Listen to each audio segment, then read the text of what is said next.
বিন্যাস সমবায় অধ্যায়ের এই জাতীয় সমীকরণের ধনাত্মক পূর্ণ সংখ্যার সমাধান সংখ্যা তোমাদের যদি নির্ণয় করতে বলা হয় তোমরা খুব তাড়াতাড়ি এর অ্যান্সার দিতে পারবে। এর উত্তর হবে, এখানে 20 রয়েছে, এই জন্য 20 -1 সি, এখানে 4টে ভেরিয়েবল রয়েছে সেই জন্য 20 -1 সি 4 -1 অর্থাৎ 19C3 এই সংখ্যক ধনাত্মক পূর্ণ সংখ্যা সমাধান রয়েছে এই সমীকরণটির মধ্যে। এই সূত্রটি কিভাবে এলো সেটি জানতে হলে এর জন্য আমার একটি ভিডিও রয়েছে, সেটি দেখে নিতে পারো। তো এর ধনাত্মক পূর্ণ সংখ্যার সমাধানের মধ্যে বেশ কিছু সমাধান পাবো যেই ক্ষেত্রে x = y = z = w হয়ে যেতে পারে, বা কোনো কোনো ক্ষেত্রে এই 4টি সমান না হয়ে যে কোনো 3টি সমান হতে পারে বা যে কোনো 2টি সমান হতে পারে। এই সমাধানগুলিও কিন্তু এই 19C3 এর মধ্যে পড়ে।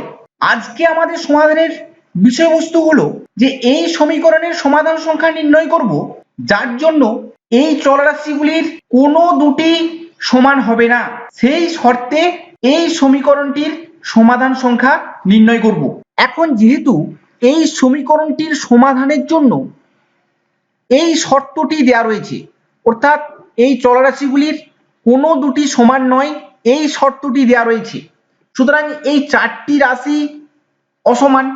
আবার আমরা জানি যদি 4টি রাশি অসমান হয় তাহলে তাদেরকে অবশ্যই ছোট থেকে বড় হিসাবে সাজানো যাবে, এবং যদি আমরা এদেরকে ছোট থেকে বড় হিসাবে সাজাই, যেহেতু 4টি ভেরিয়েবল রয়েছে অতএব এদেরকে ফ্যাক্টোরিয়াল 4 প্রকারে এইরকম ভাবে ছোট থেকে বড় হিসাবে সাজানো যাবে। আমি শুধুমাত্র এখানে একটি ক্ষেত্র নিয়েছি, কারণ এখানে x<y না হয়ে y<x হতে পারে। তাহলে যেহেতু এখানে 4টি ভেরিয়েবল রয়েছে অতএব এদেরকে ফ্যাক্টোরিয়াল 4 প্রকারে সাজানো যায়, অতএব এই ধরনের ফ্যাক্টোরিয়াল 4 সংখ্যক অসমতা তৈরি হবে। প্রথমে আমরা এই এক ধরনের অসমতার ক্ষেত্রে এই সমাধান সংখ্যা নির্ণয় করব, তারপরে সেই সমাধান সংখ্যাকে ফ্যাক্টোরিয়াল 4 দিয়ে গুণ করে দেব, তাহলেই আমরা এই শর্তে এই সমীকরণের সমাধান সংখ্যা নির্ণয় করে ফেলতে পারবো। তাহলে এখানে আমরা ধরে নিয়েছি যে x<y+z+w, এটি না হয়ে অন্য ক্ষেত্রগুলো আসতে পারে এবং সেগুলি ফ্যাক্টোরিয়াল 4 এর ক্ষেত্র। তো যেহেতু আমরা এখানে x<y+z+w দিয়ে কাজ করছি অতএব এর জন্য দেখো x<y এর জন্য প্রথমে আমরা এই x টিকে a ধরে নিলাম, তারপরে দেখো এই y-x, এই x টিকে যদি পক্ষান্তর করা হয় y-x সেটি অবশ্যই গ্রেটার দেন 0 হবে এবং সেটিকে b ধরে নিলাম। তাহলে এইভাবে প্রথমে আমরা এই x টাকে a ধরে নিলাম, তারপরে এটিকে পক্ষান্তর করে y-x সেটি গ্রেটার দেন 0 সেটিকে b ধরলাম, আবার এখানে এইখানে y টিকে যদি পক্ষান্তর করা হয় তাহলে z-y, সেই z-y সেটিও গ্রেটার দেন 0 হবে সেটিকে c ধরা হলো, এবং w-z সেটিকে d ধরা হলো, এবং এইভাবে ধরার ফলে আমরা ধনাত্মক সংখ্যাগুলি পেলাম। সেই জন্যই এইভাবে চলরাশিগুলিকে ধরে নেওয়া হলো। এখন যদি আমরা এই মানগুলিকে যদি এই সমীকরণে বসিয়ে দিই তাহলে সেই ক্ষেত্রে এখানে x এর মান a বসিয়ে দেওয়া হয়েছে, এবং এখানে যদি y এর মানটা বের করা হয় এখানে x এর মান a বলা আছে, তাহলে y এর মান a+b, সেই a+b y এর মানটি বসানো হয়েছে। একই রকম ভাবে z এর মানটি পাওয়া যাবে a+b+c এবং w এর মানটি পাওয়া যাবে a+b+c+d। তাহলে এখানে x,y,z,w প্রত্যেকটির মান বসিয়ে আমরা এই সমীকরণটি পেলাম, যেখানে পূর্বেই উল্লেখ করা হয়েছে যে a b c d প্রত্যেকটি গ্রেটার দেন 0 হবে, সেই শর্তে সেভাবেই আমরা a b c d কে ধরেছি। তাহলে এটিকে যদি সিম্পলিফাই করা হয় তাহলে এই ক্ষেত্রে এটিকে লেখা যাবে এখানে 4টি a হবে, 3টি b হবে এবং 2টি c হবে, তাহলে 4a + 3b + 2c + d = 20, যেখানে a b c d প্রত্যেকটি 1/1 এর থেকে বড়, যেহেতু 0 থেকে বড় বলা হয়েছে এবং প্রত্যেকেই পূর্ণ সংখ্যা অতএব প্রত্যেকেই 1/1 এর থেকে বড়। তাহলে আমাদের এই সমীকরণের সমাধান সংখ্যা নির্ণয় করে ফেলতে পারলে আমরা এই শর্তে এই সমীকরণের সমাধান সংখ্যা বলে দিতে পারবো। এখানে কিন্তু আর নট ইকুয়াল টু কন্ডিশনটা থাকছে না। তাহলে দেখো এখানে যে এই 4 এ যে পার্টটি রয়েছে, এখানে যে a এর বিভিন্ন মানের জন্য এই 4 এর যে মানগুলি পাবো সেগুলি প্রত্যেকটি 4 এর গুণিতক হবে, এবং এখানের মানগুলি প্রত্যেকটি 3 এর গুণিতক হবে, এবং এখানের মানগুলি প্রত্যেকটি 2 এর গুণিতক হবে। অতএব এই সমীকরণটির সমাধান সংখ্যা নির্ণয় করার জন্য যে জেনারেটিং ফাংশনটি ধরবো দেখো 4 এর জন্য আমরা লিখবো এই x⁴ plus x⁴ plus x⁴ এখানে সব 4 এর গুণিতকগুলো নেওয়া হয়েছে আপ টু ইনফিনিটি। এখানে যদি ইকুয়াল টু 0 থাকতো তাহলে সেক্ষেত্রে x⁴ থেকে শুরু করতাম, A B C D greater than equal to 0 হলে x⁴ থেকে শুরু করতাম, কিন্তু এখানে গ্রেটার দেন ইকুয়াল টু 1 বলা হয়েছে। অতএব এখানে 4 এর গুণিতক হওয়ার জন্য, এই পার্টটি 4 এর গুণিতক হওয়ার জন্য এখানে এই 4 এর জন্য আমরা জেনারেটিং ফাংশনটি নিলাম x⁴ plus x⁴ plus x⁴ up to infinity. একই রকম ভাবে এই 3b এর জন্য যে জেনারেটিং ফাংশনটি পাবো সেটি হলো x³ plus x⁶ plus x⁹ up to infinity. একই রকম ভাবে এই 2c এর জন্য যে জেনারেটিং ফাংশনটি পাবো সেটি হলো এটি, এবং এখানে শুধুমাত্র d রয়েছে এবং যেহেতু গ্রেটার দেন ইকুয়াল টু 1 অতএব x থেকে শুরু করে x plus x² plus x³ up to 80। তাহলে যেহেতু এখানে সমান 20 এটি সমান 20 সমাধান সংখ্যা চাওয়া হয়েছে, অতএব এর বিস্তৃতির x⁴ সহগ নির্ণয় করলেই এর সমাধান সংখ্যা নির্ণয় করা হয়ে যাবে। এই সমীকরণটি থেকে এই জেনারেটিং ফাংশনটি কিভাবে লেখা হচ্ছে তা একটু চিন্তা করলেই তোমরা বুঝতে পারবে। প্রথমে বলেছি এই পার্টটির জন্য 4 এর গুণিতক মান পাওয়া যাবে, এই পার্টটির জন্য 3 এর গুণিতক মান পাওয়া যাবে এবং এই পার্টটির জন্য 2 এর গুণিতক মান পাওয়া যাবে। তাহলে আমরা যে জেনারেটিং ফাংশন কি বের করলাম লক্ষ্য করে দেখো, আমরা x⁴ সহগ নির্ণয় করছি।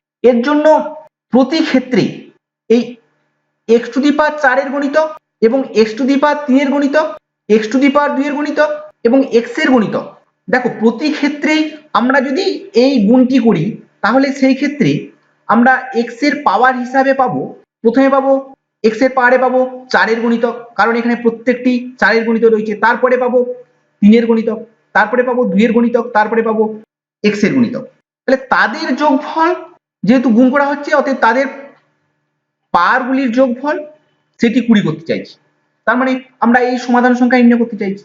তাহলে এখন লক্ষ্য করে দেখো এই প্রত্যেকটি থেকে কিন্তু এখান থেকে x⁴ কমন যাবে, এখান থেকে x³ কমন যাবে, এখান থেকে x² কমন যাবে এবং এখান থেকে x কমন যাবে। এই কমনগুলি প্রথমে নিয়ে নেওয়া হবে, এই কমনগুলি নিয়ে নিলে মোট টোটাল কত কমন, 4 3 এ 7 2 এ 9 এর 10 অর্থাৎ x⁴ কমন চলে যাবে। x⁴ কমন চলে গেলে আমার এই কিন্তু আর x⁴ সহগ নির্ণয় করার দরকার নাই, সেক্ষেত্রে যেহেতু x⁴ অপনয়ন হয়ে গেছে অতএব এর বিস্তৃতি x⁴ এর সহগ নির্ণয় করব। এখান থেকে x⁴, এখান থেকে x⁵, x², ax এগুলি কমন চলে গেছে। এর ফলে এখন আমরা এর বিস্তৃতির x⁴ এর সহগ নির্ণয় করব।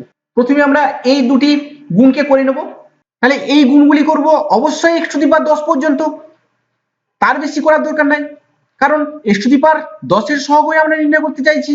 তাহলে আমরা এই জোড়ায় জোড়ায় প্রত্যেকটি গুণ করব এবং গুণগুলি করব x⁴ এর সহগ পর্যন্ত, বাদ বাকি টার্মগুলিকে ডট ডট দিয়ে লিখে দিলেই চলবে। তাহলে দেখো এই গুণটি কিন্তু খুব সহজেই করে যাবে। এই গুণটির ক্ষেত্রে আমরা গুণটি করে যদি ঘাতগুলিকে সাজাই, প্রথমে 1 1 গুণ করলে 1 হবে, তারপরের ঘাতটি যদি লিখি তাহলে অবশ্যই x³ টার্মটি পাবো, তারপরে অবশ্যই এখানে এই গুণটি করলে x⁴ পাবো, তারপরে x⁶ পাবো। এইভাবে পরপর গুণটি করতে করতে আমরা এই x⁴ পর্যন্ত লিখে নিলাম। একই রকম ভাবে যদি আমরা এই দুটি গুণ করি তাহলে সেক্ষেত্রে x⁴ পর্যন্ত লিখলে এই গুণটিও কিন্তু খুব মজার। এখানে প্রথম দেখো 1 পাবো, এই 1 এ 1 গুণ করে 1 পাওয়া যাবে, পরবর্তী ক্ষেত্রে এই x এর সঙ্গে 1 গুণ করে x পাওয়া যাবে, পরবর্তী ক্ষেত্রে দেখো x² এটি দু রকম ভাবে পাবো, একটি হলো এখানে x² এর সঙ্গে এখানে 1 গুণ এবং এখানের x² এর সঙ্গে এখানে 1 গুণ, এর জন্য দুটি x² পাবো। একই রকম ভাবে x³ এর সংখ্যাও দুটি পাবো, কারণ এখানে x² এর সঙ্গে x গুণ করলে x³ পাওয়া যাবে, আবার এখানে x³ এর সঙ্গে 1 গুণ করলে x³ পাওয়া যাবে। এইভাবে লক্ষ্য করে দেখো x² প্লাস x³ এর সহগ 2 পেলাম। একই রকম ভাবে x⁴ প্লাস x⁵ এর সহগ 3 পাবো এবং x⁶ প্লাস x⁷ এর সহগ 4 পাবো, x⁸ প্লাস x⁹ এর সহগ 5 পাওয়া যাবে। একই রকম ভাবে x⁴ এর সহগ 6 পাওয়া যাবে। তাহলে এখানে 4টি টার্ম ছিল, এখানে দুটি টার্মের গুণফল হয়ে গেছে। তাহলে এই গুণফলটির মধ্যে আমরা x⁴ এর সহগ নির্ণয় করতে চাইছি, এটিও খুব সহজে নির্ণয় করা যাবে। এটির জন্য কোথায় কোথায় x⁴ হয় দেখতে হবে। এখানে 1 এর জন্য আমরা এই 6 x⁴ নেব, তাহলে এখানে 1 এর জন্য 6 কে 6, এখানে 1 এবং এখানে 6 x⁴ এর জন্য আমরা x⁴ এর সহগ পাবো 6। তাহলে দেখো এই 4টি পেয়েছি এই 6 4 এর জন্য, 6 আর 4 এ x⁴ x⁴ গুণ করলে 4 তার সহগ হবে 4, আবার এই 7 আর 3 মিলে যে 10 হবে তার সহগ হবে 4। এইভাবে পরপর আমরা এই 3x⁴ এবং x⁶, এটি গুণ করলে যে x⁻10 পাবো তার সহগ হবে 3। এইভাবে যত রকম ভাবে x⁻10 হবে সেই x⁻10 এর সহগগুলি যদি যোগ করা হয় তাহলে তার রেজাল্ট হবে 23। এবং এই 23 যে সংখ্যাটি পেলাম সেটি হলো x+𝑦+𝑧+𝑤 এই শর্তে এই সমীকরণের সমাধান সংখ্যা, এবং সেটি হলো 23। কিন্তু সমীকরণটির শর্ত কিন্তু এটি দেওয়া নেই, এটি বলা আছে যে এরা অসমান। তার মানে এরা অসমানের একটি মাত্র কেস লেখা হয়েছে। এরকম ফ্যাক্টোরিয়াল 4 প্রকারে হতে পারে, প্রত্যেকটি কেসে নিতে হবে। তাহলে সেই ক্ষেত্রে এই সমীকরণের সমাধান সংখ্যা হবে এই 23 গণিত ফ্যাক্টোরিয়াল 4। 23 গণিত ফ্যাক্টোরিয়াল 4 মানে 552। এটি হলো এই সমীকরণের সমাধান সংখ্যা।